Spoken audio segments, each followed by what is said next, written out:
Hello and welcome to this episode of Between the Studs. I'm your host Mark. Today we've got Garrett. Hey guys, how y'all doing? And Grant. What's up? Grant, you're back. I am. So glad to have you back. It's good. Back. And because Grant's back, we got to talk about Ninjago somehow. That's right. That's the rule, I think. Mm-hmm. But we figured out a clever way to do it because we've talked about Ninjago sets, minifigures, theme, and we just started getting into Monkie Kid with a season 1 review not too long ago. That was a lot of fun.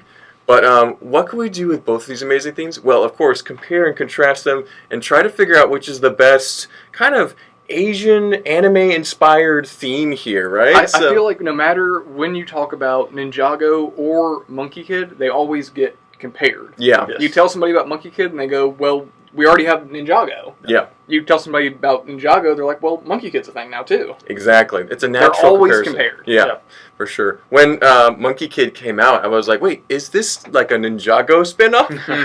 Because Ninjago's been around for so long, and Monkie Kid is relatively new to the scene, but they share a lot of similarities. So I'm excited to talk about this. First, let's kind of break down the two themes briefly for those who are living under a rock and don't know about these amazing themes. But Grant, why don't you start with Ninjago and describe it as in a basic form for someone who's never experienced it before. Okay, you ready for my Master Wu impression? Okay, ready. Long before time, out of name. No. So the first Spinjitzu master created 4 golden weapons, right? Scythe of Quakes, Sword of Fire, Shurikens of Ice, and the Nunchucks of Lightning. There's 4 different ninjas who all have those elemental powers. Jay, Zane, Kai, Cole.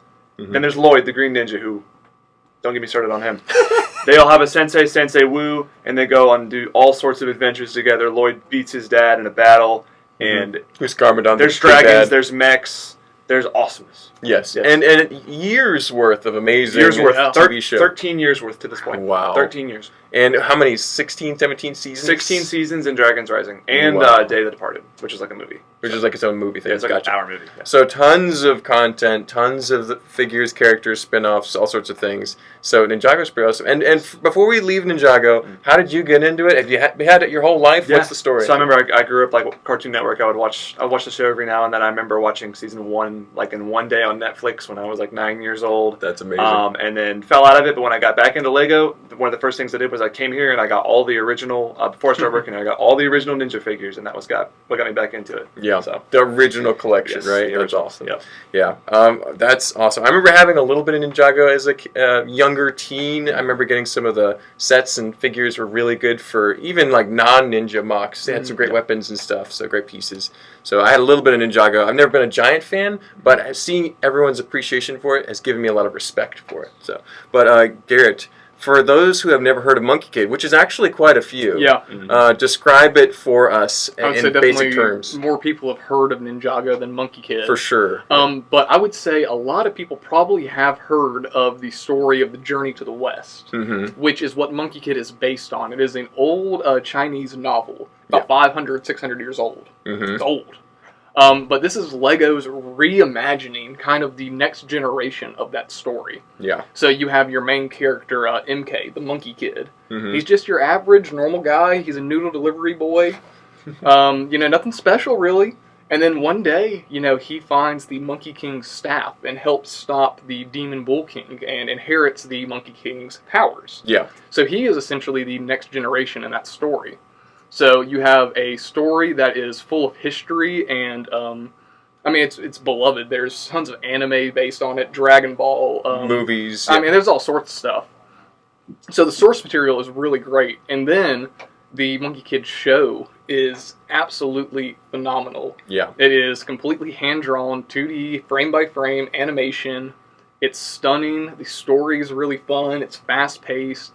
And then, the sets are just something else. Yeah.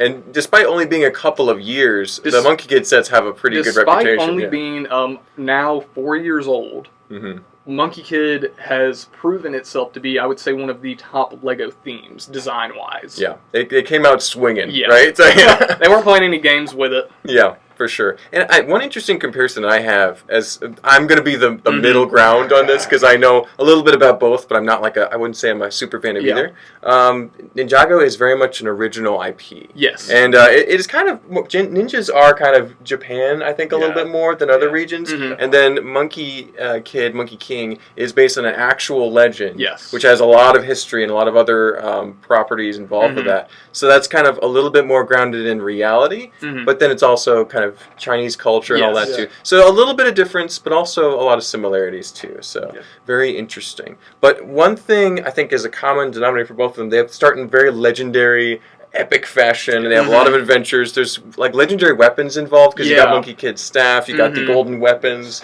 So so definitely some comparisons here. We can figure out which ones we like better throughout the comparison here. So there's heroes on both sides, of course. You got legendary heroes on either side of the coin. Let's talk about Ninjago's heroes a little bit, and some of their minifigures, what they were like in the story, what we know about them, and just things we like or don't like about them. So, Grant, what's your favorite ninja? Okay, so my favorite, most people who know me know that Zane's my favorite ninja. Yeah, he's the best, probably. I think he's the most well written. There you go. Sure. That's important. But yeah, no, with all the ninjas, there's 4 ninjas obviously in Lloyd. And there's Nia, who starts out as Samurai X, then goes to become the ninja or master of water. Then there's Sensei Wu, a couple other random side people, but Sensei Wu is probably my favorite of the group, honestly. Wow. I think he's just balanced. Level-headed, guru, master, helping the younger generation along. That's awesome. So a good mix of different characters. It has a little bit of that kind of Power Rangers vibe, where they all have their own color, their own style. But throughout the series, I know that they have very distinct personalities. The voice actors really haven't given them a lot of life. And they have a lot of versions of figures, too. How many, would you say, roughly, per ninja of different versions they have? Because it's been, 13 years, 16 seasons? I think... At least 15 or 16. Zanes. I think there's probably about over 35. Wow. At least Zanes. I know there's more Kais, maybe more Lloyds than that, but around 35 roughly for Zane, Jay, and Cole at least. Yeah. Wu's not as many, probably 20. Gotcha. But yeah, there's a lot of different versions. Yeah, and a lot of different environments they've been in, different situations. I know they even went underwater with goggles and stuff. Yeah, they have Deserted Island, the underwater, like you said, a bunch of different stuff. Video games. Exactly. Virtual reality. So they've journeyed a lot of different places. And I mean, sure, Monkey Kid has too, but we're talking about Ninjago. Now, Garrett, do you know anything about Ninjago heroes? What's your kind of background with them? I do a little bit. I haven't seen, I've never seen, a full season of Ninjago, but I have seen, bits and parts of, episodes. Yeah. You see memes and stuff. Yeah. So, I mean, I know, a little bit about, the characters' personalities and things. Now, I will say, Grant does have good taste. Zane is the best ninja. There you go. Hands down. He's got the best figs out of all of them. Yes. I would say one of the best minifigs out of any theme, really, is the Pink Zane. Yes. Phenomenal figure. Yes. Brilliant choice. So I'm not as well versed, definitely, as Grant. But I think I got a kind of a grasp on the different character personalities and their traits. And a healthy appreciation for it. I mean, it's hard not to, at least have respect for something that's been around for this long. There's a reason it hasn't been canceled yet. Yeah. There's a reason... It survived cancellation. Yes, there's a reason they brought 3 other themes out to try to cancel it, and it didn't work. Yeah. It outlived everything. So it's awesome. Let's see, my favorite ninja? It used to be Lloyd. Which is kind of a hot take. Yeah, I know. But I think now that I get a little older, I'm leaning more towards Zane or even Cole. But Lloyd used to be my favorite ninja, but as a kid in the early seasons, he was my least favorite Ninjago character, period. He was so annoying. Those early seasons, he was really annoying in the early seasons. And now, season 8 was he was really good in season 8. He was actually mature. Good character development. Yes, they brought him from super annoying to actually good part of the team. That's good. Yeah. It's amazing. He also had a growth spurt. He matched all the other ninjas. And that's all in one episode in season 2. The first half of season 2 is filler, but it has important lines to the plot, and then the second half is the actual final battle. Interesting. All right. So Ninjago heroes, we've talked about them, fleshed them out a little bit. What would you guys give them on a score of 1 to 10 as far as minifigure, Lego IP heroes, among others, compared to the others amongst themselves? What do you think? So we'll start with you, Grant, since you are more knowledgeable. Yeah, so I think it's been somewhat inconsistent in some areas, but it's the core 4 ninjas still kind of stay the same throughout. Minifigures have always stayed really good. But there's just a couple flaws. I'd probably give it like an 8.5 out of 10 for heroes. Sounds good. Let's put that 8.5 in there. I think that's a pretty valid assessment. The heroes of Ninjago kind of carry the story in many ways. Yes. So I got to give them, I think I'm going to give them a 7 just because I don't know all the stories. Sure. Yeah, and the figures are still really good, but that's way better than average. Yep. So Ninjago figures are very good looking and desirable. What do you think, Garrett? What's your thought on Ninjago heroes? I definitely really like, I like that you have, these 4 like core parts of the team. It is a team. That started it from the beginning. You have additions that have come on, but there's this 4 core group. And I think they are great characters. I think they have really good figs. Now, my one problem with Ninjago figs is the fact that it has been going on for over 13 years now. So you do have 30 Coles that are in a black suit. Yep. You get a little bit the same sometimes. I think it's great to continue to have those characters, but it definitely is a little lackluster, I would say, when you have a whole Cole collection and there's like black and gray. Joe. I mean, like Zane has a little more. That's why I like Zane a little more. Variety. He's got a little more variety.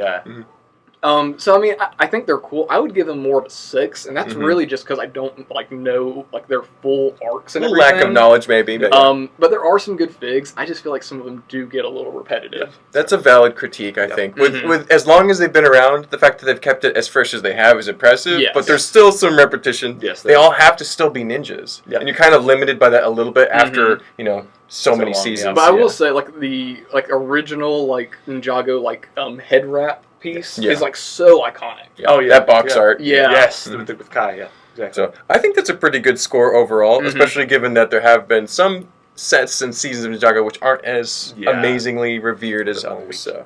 But still talking about Ninjago figures though. They're not without any shortage of great villains.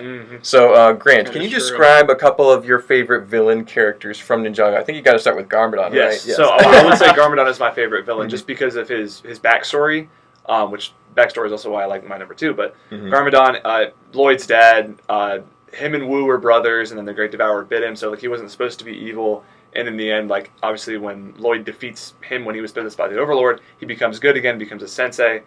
Which, honestly, I think him as a sensei was better than Sensei Wu. Wow. So Garmadon's my favorite villain. Moro is my second favorite villain. I've heard a lot about him. Former pupil of Wu, Master of Wind, took to the Cursed Realm because he wouldn't listen to Wu, basically. And there's so many good villains. Natakan from Season 6 is really good. The Overlord, obviously the Overlord. And then Harumi is also really well written too, because she doesn't want to be evil as well. She just had her parents get crushed because of Garmadon. And a very cool look with the anime, the white hair, the red swords. Yes, very neat. Her backstory is tied into Season 1 when the Great Devourer does his rampage. That's cool. So, wow. So they're throwing it back too, right? That's awesome. Yes. Yeah. And so, just a number of great heroes. I know Garmadon probably the best out of that group. And I also know Pythor because I watched Season 2, most of it at one point. And I liked Pythor a lot. I liked his kind of posh British vibe. And he comes back a few times, mostly as a joke later on. But now, Garrett, do you know anything about Ninjago villains? You familiar with any of these characters at all? The snakes are so cool, man. I like the snakes. I love the snakes. What's the snake, the red snake with 2 heads? Phantom. Such a cool fig. Unbelievably cool fig. Like a mutant snake with 2 heads. All the snake generals are some of the coolest looking figs. They've gotten collectible price, So. But it's kind of Ninjago's been around so long, it's so, it's iconic at this point. Those snake heads are a core part of Lego now, I feel like. They show up in Harry Potter sets. I mean, so I think the villains are probably a little better designed, in my opinion, you like than them the better? heroes. Definitely. There's a lot more variety. Definitely. Because, they go through so much. There's the island, there's hunted, there's possession. I mean, there's so crystallized. There's so many different villains and themes that, the ninjas may all look the same, but you can really add some variety with these crystal minions or Kraken guy. It's insane. Some really cool villains. I think the villains are better than the heroes. I'd give them closer to an 8. There you go, 8 for especially what's the one big fig? He's got the big belly. Helmet. The gangster guy. Yeah, he's got tattoos. Killa. Yeah, Killo's sick. He's amazing. I think he's the most expensive big fig. Yeah, he's like $120 now. It's insane.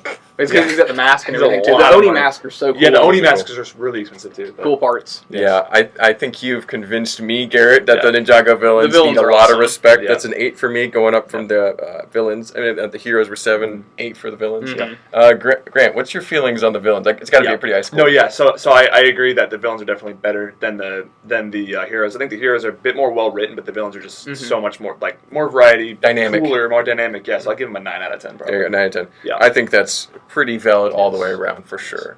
But yeah, so before we get too far into Ninjago, we've already talked about the heroes and villains and given some pretty high scores out. Let's switch over to Monkie Kid, and let's talk about the Monkie Kid heroes and villains. But let's start with the heroes. Now, clearly, it's the Monkie Kid. It is the Monkie Kid. He's the name of the theme. Yes. Tell us about the Monkie Kid heroes. That is our main guy. We have essentially, every theme kind of has like a team with them. Mm-hmm. So we have our main Monkie Kid team. We have the Monkie Kid himself. We have his boss / kind of father figure, Pigsy. Yep. We have Sandy, the big lake troll, river troll. Yeah. There's May, his best friend, who is like the ancestor of like the Dragon of the West. Mm-hmm. So you've got, and then there's Mr. Tang. I almost forgot about Tang. Tang is just a guy. He's just there. He's just a dude. But so you have all these characters who they may not know it, but they all come from, their descendants are from the Journey of the West. Mm-hmm. All their ancestors are from that legendary story. And these guys are the next chapter in that, story. Mm-hmm. Our main guy, the Monkie Kid, he's, I don't know, they don't really give like ages or anything. I would say he's definitely like in his late teens. He's a delivery boy, doing his own thing. Super hyperactive, very but likable. Yeah, very like bouncy, but like a nice guy. Mm-hmm. But I mean, they go through their they're essentially living the new Monkey King story. Yeah, they're making a journey. They're fighting some villains. Yes, I'm gonna say it's a lot of kind of like villain of the week type stuff in their episodes. But like the villains are written pretty well, and the heroes I think always the heroes are really likable. Yes. And like I wouldn't say there's one out of the team that feels out of place. Even Tang, who is just a guy who doesn't have any fighting ability. He's the comedic side of the group. So he's like an important part to this hero group. I do want to see more from season 2 on how they play off each other. Because we really didn't get to see a whole lot in the first season of how they like interact as a team. It's more just, this is a good friendship between everybody. Yeah. And I think they're a good hero team for that. So that's really about all I have to say on them from what I know. For sure. I will say, just from what I've observed, is that Ninjago has years worth of time to flesh out all those characters. That is true. And we've only seen the first season. We've seen one season of Monkey Kid. And they're only 12, 13-minute episodes, so you really don't get that much time for dialogue. It's mostly action, which we like, but at the same time, we don't maybe not know them as much as we could. Having watched more seasons, we might know a little more. But, so Grant, the more I'm seeing with Monkey Kid, the more I'm getting this is, not so much just like a combat team, but like this is like a family. They're like forming, which is a cool concept. Definitely getting those vibes, especially with some of their sets that are kind of base oriented. Yeah, for sure. And then Grant, do you know anything about the Monkey Kid characters at all, or not? All I really know is the names. I haven't put much research into it, but you explained it really, really well, and I like the way that's set up for sure. So I'll start with the kind of scoring metric. I think all the figures are very well made. Yes. But I would say Pigsy's is a little bit of a point down for me. Yeah. Just because in the show, he's a very compelling character. He is. In the minifig form, I think he's less well achieved than some other ones. Pigsy may be one of my favorite characters in the show. Exactly. Probably my least favorite minifig. Yeah. But that being said, the points brought down from Pigsy are brought up by the presence of the Monkey King character. I agree. Because he is so cool. I mean, I just love the way he's presented. And Sandy, the big fig. Yeah, some really great stuff. And then, a good hero team. I would say I would have ranked them lower if it wasn't for the Monkey King and just some of the interesting facts there. The Monkey King has really cool figs with the gold eyes and everything. This is going to be a little lower, but I think this is I think it's valid just based on Pigsy and a few other things. So I'm going to go on 6 for Monkey King Heroes. I would say the same. You're on 6? I would say the same thing too. So we're all 6s on that one? Yeah. There we go. I think that's pretty valid. So. And I think they also need more time to kind of prove themselves. Yeah. Because... And we just need to get into the story a little bit more. We've got 3 more seasons to watch. That's one of the reasons I gave Ninjago Heroes a 7 is because I haven't seen all the arcs. We're getting to that. We actually have a watch party scheduled on the calendar. Yes. But I just haven't gone through all the lore, and maybe that'll have flesh it out more. But Monkey Kid has more ground to work up in that regard, so I think it makes sense. Yep. But Monkey Kid, we kind of touched on it briefly. Yes. But let's talk about some of your favorite villains from there, Garrett. What are the villains that stand out to you? I've got a lot more to say about villains. And TV show. What do you got? I've got a lot more. It's funny. I feel like we got more villain time in the first season than we got with the heroes. Yeah. Because each episode was centered like around one of the villains and like what they were doing and their goals. Mm-hmm. I would say the villains are like equally as big of a part of the show, if not more than the heroes are. They might drive the story more. I think they do. Mm-hmm. So there's tons of villains. The Demon Bull King, the Gold and Silver Demons, the Spider Queen, Lady Iron Fan, the White Bone Demon. Mm-hmm. There's a bunch of them, and I would say they're all very they have like Lego goofiness to them. Yeah. But honestly, they're all like really intimidating, kind of serious villains. Yeah, and on the table you've got the embodiment of one of them here. This is like the Lady Bone Demon like final form, and it's like I don't think Lego would typically make something this scary. This is a pretty wild set, and the fact it like. This isn't like a white bone creature. This is like the white bone demon. Like this is a scary thing. They're fighting supernatural, otherworldly beings, spirits and stuff. Yeah. So all the villains are super cool. They're all super well designed. I think one of my favorites might be Demon Bull King. Yeah, especially that in the first episode when he's like the city like skyscraper tall. Yes, he's got all these robot parts on him, and his set is amazing. The Demon Bull King like mech. I think the villains are really cool. They all like I would say. Demon Bull King in the beginning is kind of like that just generic world domination type. But like throughout the first season, all the villains like have pretty compelling goals and like they're just kind of doing their own thing. And from what they know, like the Monkey King's not around anymore. Yeah. So they're just out here like plotting. Exactly. Figure out the next move. Yeah. So. But I think all the villains are really cool. I think they have like better designs than a lot of the heroes, especially for the first season. I don't know much about the later seasons, but. First season wise, the villains really compelled me a little bit more than the heroes, and the figs for them are so cool. Yeah. Now, as an outside perspective looking in, I didn't know too much about them, but like the Bone Demon, Demon Bull King, Mech, those are really stand out. When you watch the show, you get to understand. I mean, Red Sun might be one of the best villains ever. He's very kind of humble looking on the outside, but once you know the character, it's a lot more meaningful, much like Ninjago. So, but I think that the fact that some of the even not knowing anything about it, that big demon skeleton creature looks cool. So I think we can all appreciate that. But Grant, are you kind of in the outside perspective as well, not really knowing the story, but you do like the builds? So. Yeah, the builds are amazing. They're so cool. And I mean, I feel like with a show like as simple as Ninjago or as simple as Monkey Kid, where you can go so far, villains are hard to mess up. Yeah. And I think villains are very, very well made in Monkey Kid. For sure. All right. So Garrett, you're more of the villain. I'd give the villains knowledgeable here. I'd give the villains in Monkey Kid a 9. 9? I think they might be some of the best villains Lego's done in any original IP. Yeah, I think that's a pretty design-wise and from what we've seen, like story-wise too.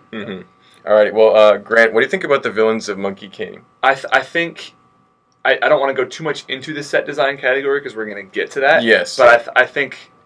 From what you explained, they seem really well written, and then the set designs are just amazing for them. So I'd probably give them a 9 too for them. Yeah, you're going 9 as well. Yeah. The sets are so cool. I think they're pretty awesome. I think they would get a good score from me, but I think what actually puts it over the top for me is, again, a specific character, and that was the macaque. Can I get a big look at? There she is there. Whoa, okay, that is... It's pretty rad. So. I love that hairpiece. Yeah, it's like bones. Is that a glow-in-the-dark bone? Yep. Dude, that is so cool. Yeah. The glow-in-the-dark pieces on that really make that good. You'll have to get a picture of this later. Yeah, we'll get close-ups, and I'll throw pictures up when we talk about specific characters. But I love the macaque character a lot. And so I think that boosts that from like a 7 overall up to like a 9 overall. So again, I think that Monkey Kid had a little lower in the heroes, but a little higher in the villains. We got all 6s and all 9s. So nice. There we go.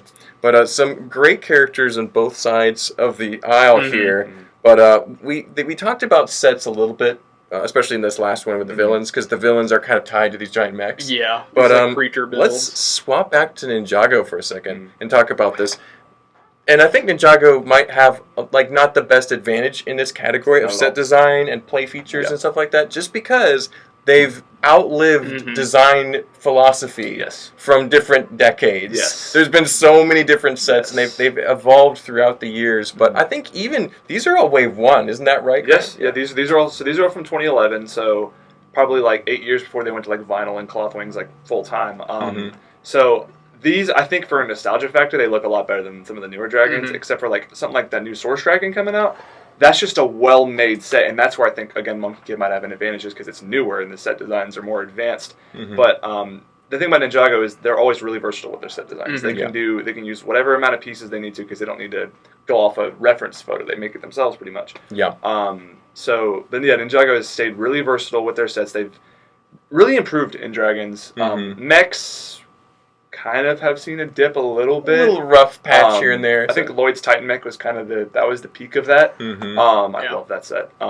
Very good. And then buildings like the Ninjago cities, I mean, you just can't beat those. It has its own modular sub-theme, which is very impressive. Yeah. Some amazing sets there are definitely some flaws every now and then. Like, they've kind of resorted to 4+ sets, because at the end of the day, it's a kid's theme. That's what they've always geared it for. They're filling a niche. Yes. Yeah. So they've had to make some more little kiddie sets that don't seem as like sophisticated and stuff like that, but overall, I think they're pretty well balanced. Yeah, I would say in Ninjago's defense, they've always been good for their time. Yes. So even these sets that came out in 2011, they still look good, and they still have a really cool vibe to them. And just knowing some of the story behind it, it's really, really good. But Garrett, you not like the biggest Ninjago fan, but what do you think about some of the sets, play features, anything that stood out to you throughout the years? So Ninjago is like undoubtedly, I think, the king of like creature builds. Like, they have their dragons pretty down pat. I mean, what we're looking at right here on the table is a 10-year difference in Lego design principles. Now, I do think these original dragons, they hold a special spot for me because they're using Bionicle parts. Especially the Zamor spheres and the feet are super cool. Exactly. But also, I remember when these were coming out. Like, I mean, I was 13 or so at the time. I mean, I should have been perfect Ninjago age. But this was kind of like when I started my dark ages, and I never really got super into Ninjago until I got older. But I've had plenty of Ninjago sets, and I do like them. They're great sets. There's a reason it's been around for so long. I think Ninjago does a lot of things right, but like you were saying about some of their mechs, they used to be the king of mechs too. And I really think, I mean, they might bring it back this year. We'll see. They're getting back in the right direction with some of the new sets. But as of now, I would say Ninjago had better mechs like 4 years ago. Definitely. That's true. But overall, I mean, I think, like, let's say you don't know anything about Lego and you need to go buy a birthday gift for somebody. You can't go wrong with a Ninjago set. You can't. Pretty much. It doesn't matter who you're buying it for. They'll enjoy it. There's fun to be had. Yeah, exactly. Yeah, there's been some sets that are like less stellar than the highest points of Ninjago, but I think overall such a strong theme. Yes. Being around so long, it's bound to have 1 or 2 bad years. But that being said, like with all that considered, you have to count the good with the bad. Yes. Does that take any points off of the otherwise stellar score for you, Grant? What do you feel about that? Yes. So like these sets specifically, I mean, I hate to have a nostalgia bias, but I have to sometimes. So without you putting any negatives in there, I mean, obviously it's going to be a 10 out of 10. Yeah. But there are, like, well, Season 11 actually had good sets. Season 12, very weak for sets. Season 7, kind of weak for sets. Season 6 was actually pretty weak as well. So for those type of things, it should bring it down like a point or point and a half. So I'll probably go like an 8.5 for the set designs for Ninjago. Gotcha. There's so many good ones, but then when you set that bar so high and you really see how kind of trashy the lower ones are, then... Yeah, you gotta consider the fact that not every set for 13 plus years is going to be perfect and going to have a few issues. Exactly, so I think that makes total sense. Yes. But what do you think, Garrett? What's your score on the Ninjago sets and play features and all that? I think I would have Ninjago's set design at around a 7. Okay. If I really wanted to focus in more on some of those really bad mechs, it'd bring it down to like a 6.5. But the fact that we do sometimes, like this year, we randomly got a Ninjago display set. Not a play set, it's literally meant to put on a shelf. Or the fact that we get those modular buildings. It's such a weird thing to come from a theme like that when you have 4+ sets and you have almost 18+ sets in the same theme. With 3,000 pieces, It's very strange, but I mean, it's cool that LEGO has a theme they can do do that with. Mm-hmm. So I do Very think versatile. that, overall the set designs from Ninjago are great. Yeah. I think that's a pretty solid score. I'm going to have to be just a little bit higher, and I think it's really because of those big modulars. Yeah. They set it at a really high detail, Oh, yeah. very iconic, and some of the most expensive sets are Ninjago sets. Yeah, oh, yeah. Like, I mean, they really are collectible. The they have a original great city appreciation. Proportionally to retail, like $1,200. Yeah, the original city when I got mine, I think we had priced $1,000. Yeah. So. I'm going to be 8 on set design, and that's factoring in all the few missteps along the way, but overall an awesome theme and well deserving of it. Yeah.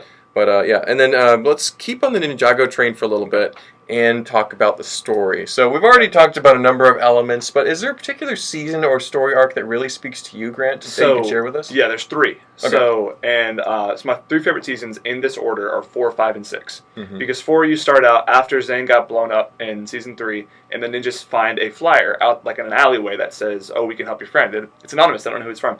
They go to Chen's island, and they all compete in the Tournament of Elements where Chen tries to steal everyone's elemental powers, which is so cool. Mm-hmm. His daughter has the power to steal powers. And then once they're done with that, they have to go banish Chen to the Cursed Realm because he tried to turn his entire, basically fan cult into Anachondri. And then the Anachondri who were already in the Cursed Realm didn't like it. They brought him down, banished him, but when they banished him, Morrow came out, and that leads directly into Season 5. They literally show Morrow at the end of Season 4. Oh. Season 5 is sick. It's really cool. And then a guy from Season 4, at the beginning of Season 6, finds a teapot, or a genie's pot, and then wakes up Nauticon, and that's a really good Season 2. Yeah. So a lot of things tied together, amazing blend of storylines. Yes. It sounds really awesome. Yeah. So. 1, 2, and 3 are really good. 7, I didn't enjoy as much. 8, 9, and 10 are also very good. 11... did not like 11 at all. 12 didn't like it as much. 13 and 14, or 13, 14, 15, 16, very good. Okay. Dragon's Rising, still got to see. But, okay. I've seen it, but from what you've been telling me about Dragon's Rising, it's been decent. Yeah, I was surprised by it because I was going in. I'm like, oh, they don't have any of the original crew left. Low expectations. Yes. And still pretty good. So even after all this time, they're still able to make compelling stories. Exactly. Yeah. They haven't run out of ideas yet. Yeah. Exactly. Yeah. There's definitely, especially those earlier waves really hit different, right? Yes. They're awesome. Yes. So definitely some good rankings to be out there. And the story is really tied to the TV show. There's a little bit of that, and you might see some comics or some set design that kind of has a little bit of that, but it's really based on that TV show, which is awesome. So, exactly. But that said, a pretty good run, but then a few seasons you didn't like. What's your ranking on story for Ninjago? So those few seasons I didn't like didn't have too much correlation except for season 7 to 8. Yeah, they didn't take season 7 didn't take away too much from season 8 except for the fact that Wu got lost in time. But I think I'd probably give the storyline a 9 just because of how good the seasons that were good were. And such a long, rich story. Yes, for sure. The fact that they were able to keep it relatively the same line for so the same kind of flow for so long. Mm-hmm. Yeah. And Garrett, I know you're not necessarily the expert who can, have all the facts lined up, but just even hearing about it from Grant, what are some of your thoughts on the Ninjago story? From what I do know about it, I know a little bit. The most I know about really is the crystallized wave and the Crystal King and all that, and that's a really cool arc and everything going on with that. I want to get more into Ninjago, but from what I know about it, I mean, like I keep saying, there's a reason it is still around. There's a reason it was going to be replaced, and it beat its replacements. Yeah. So, I mean... consistently. just from that, I would say the story's probably 7 or an 8. From what I know, it seems very compelling. And at the same time, there's so much with it now that once you get bored of a storyline, well, guess what? Another one's starting up. Yeah. Brand new. Yeah. Or circle back and watch the old ones. Yeah, exactly. Well, and that's where Season 16 came in because the Crystal King is the Overlord, and all the generals are villains from past seasons, which is really, really cool. That's another thing I like is how they pull from, their past stuff. Yeah. The writers are taking notes. And all versatile seasons, because you had Pythor with Season 1, you had Asphyra from Season 11, Mr. E from Season 8. Yeah. I can't remember the rest of them now. A lot of them. So I'd give the story around a 7. There's Chima references, so 7, pretty solid. Yeah. I would be just a little bit higher, I think, on some points, because I remember seeing some of these storylines play out, or see the amazing sets that kind of weave through this grand story. So I'm going to be at an 8 with this one. Kind of always in that 8 range with Ninjago, but I think it's pretty valid. So a pretty high score for story there. But let's change gears again. And we'll go over to Monkie Kid. And now Monkie Kid has less than half the story out in existence. But I think that how many Ninjago sets would you say there are, Grant? Off the top of your head, guess. Probably over 1,000. No, not over 1,000. There's probably 200. Yeah, you have about 11 technically per season. So there are I think 48 Monkey Kid sets total. Yeah. That includes polybags and like promotions. Yeah. So definitely not as much to go on. Yeah. But I would say, and I would think a lot of people would agree who have just seen the sets, that Monkey Kid kind of sets a new standard for how Lego is built. Yes. Especially when it comes to their mechs, and even when it comes to their locations. Yeah. Monkey Kid has really started to step up on some of their Ninjago modular comparisons. Yeah, they have their own City of Lanterns and other things like that. So I think the sets are unreal. That's the whole reason I even got into Monkey Kid, is because I saw this set come in one day. It was sealed. I saw the box and was like, what in the world is that? Yeah. That's a Lego set? Yeah. How? Yeah. Just about every white part you see on this set glows in the dark. Yeah. Almost every white part on this set is exclusive to this set. Crazy thing to think about, but you look at the Monkey King Warrior mech. Just about every drum lacquered gold piece on that set is exclusive to that set. Monkey Kid really goes out when it comes to like making a set special and unique.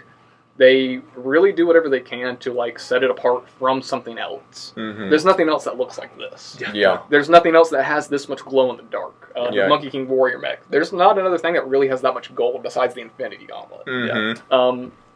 So Monkey Kid, I feel like the team that's designing that is unbelievably creative, and they've also been given like high clearance on like I mean, what was it? The high new part count. The new Megapolis City has a green space helmet. Just because they wanted it. Completely random. You know, like that's like Lego love that's put in.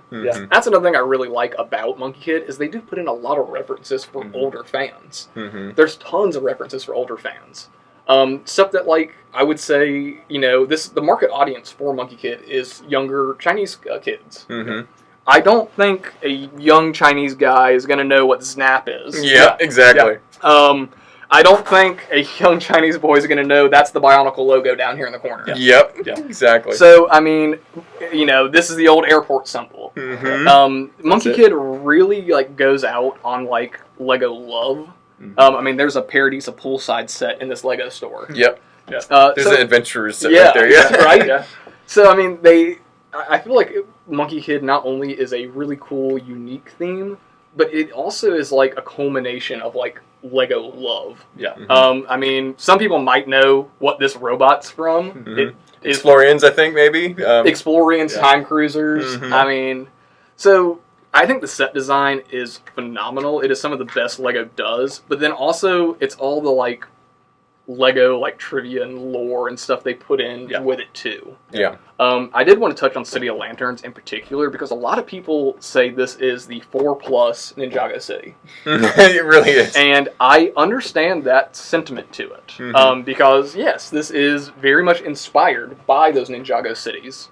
But I would say it's different. It's not built in the same modular system. It's not closed on the back. It's meant to be more of a play set. But one of my favorite things, this monorail is just so cool. Such a cool concept. I would love to see them do this on a Ninjago City. But I honestly prefer these to the Ninjago Cities because I've had one of those. It takes up so much room. It does. It's so hard to store. And the one thing I realized that I didn't like after I built this about Ninjago City is that once you build it, that's it. City of Lanterns and all of the other Monkey Kid modular buildings are made to be taken apart and swapped around, rearranged, put in different configurations. You can combine all 3 city sets they have into a giant cityscape. Interesting. And I prefer the modularity of this than the modularity of the cities. I think this is a cooler system in my opinion, and I think this works better as a playset for kids, you know? Which I always like. I like the 18+ stuff. Of course, I'm an adult. I like collectible Lego. But I do always hold the core value that Lego always needs to be a toy. It is meant to be a toy. It's meant to be played with and enjoyed by children. And I think this set captures the adult market of it and that play side of it perfectly. For sure. I think Monkey Kid's really good at striking that balance. Same with this. This is an amazing display piece. Exactly. But if I was a kid, I could, you know, And it's not breaking. I mean, it's surviving. Yeah, it's a very solid. All their sets are very solid. They're meant to be played with. Yeah. Mm-hmm. Yeah. So I mean, set design. I think Monkey Kid is very close to a 10 out of 10. There you go. I think you got to give it a 10. Yeah, there you go. After that amazing monologue, that's awesome. When I talk about like Ninjago mechs used to be the king, like Monkey Kid dethroned that. Yeah. No, they did. They definitely did. Recently, they have. Yes, Yeah. for sure. Yeah. I think I could agree with that. Yeah. But, Grant, you may not know the whole story, but you definitely have seen the sets. What do you think about? I think when you talk about set design itself, you don't really have to know much about the story. What you were saying about like the little references in the City of Lanterns, that's another thing I forgot to mention about Ninjago is they have the same thing. They do that too, and that's another reason why I like Ninjago sets. But yeah, it's like because Ninjago there's a Mother Doomsday. I think has a Galador torso. I think this exact snap sticker is in City. It Gardens. is. It is.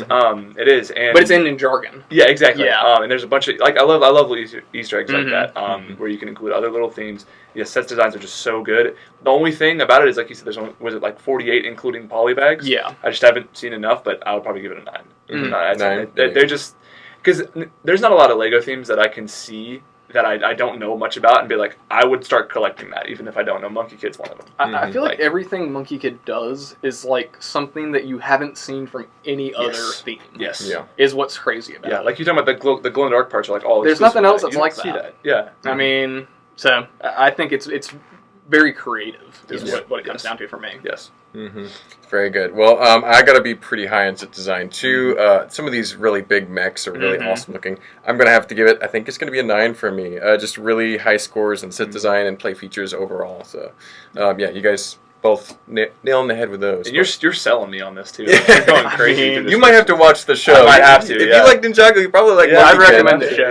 Yeah. That'll really get you into it. There's a synonymous nature between these. There is. Anyway, Yes. but yeah, so moving on, I think Grant is going to be a little out of the loop on this one, but Monkey Kid's story. We've talked about it throughout the review process here, but how does the story impact you, Garrett? What are some of your favorite elements of that? What would you rank it at? So like, especially like right now in the story, I kind of like that there doesn't really seem to be a lot of high stakes. It's kind of just like a fun adventure. Yeah. But I think we're slowly getting into those high stake ones from what we saw in the last episode of what we think is the Bone Demon arriving on the scene, possibly unaliving a kid, possessing a person.